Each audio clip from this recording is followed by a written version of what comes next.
അടിച്ചു പൊടിക്കണം. പതാക ഉയർത്തലെല്ലാം കഴിഞ്ഞൊന്ന് കറങ്ങാൻ പോയാലോ? ശരിയാ. നീ എന്താ ആലോചിക്കുന്നേ? അല്ല, നാളെ പരിശുദ്ധ കന്യാമറിയത്തിന്റെ സ്വർഗാരോപണ തിരുനാൾ കൂടിയല്ലേ? അയ്യോ, ഞാനത് മറന്നുപോയി. നാളെ രാവിലെ നമുക്ക് പള്ളിയിൽ പോയി പ്രാർത്ഥിച്ചാലോ? അമ്മയെ സ്നേഹിക്കാം.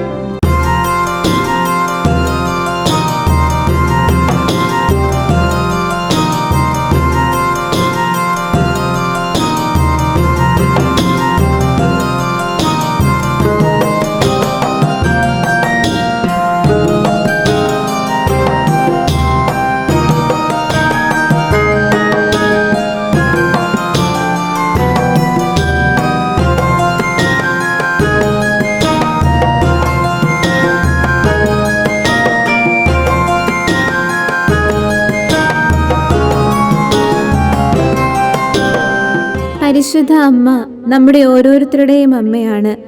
നമ്മുടെ ആഗ്രഹങ്ങളും നിയോഗങ്ങളും യേശുവിലേക്ക് ഉയർത്തി നമ്മുടെ ഹൃദയങ്ങളെ സ്വാതന്ത്ര്യത്തിലേക്ക് നയിക്കുന്ന അമ്മ.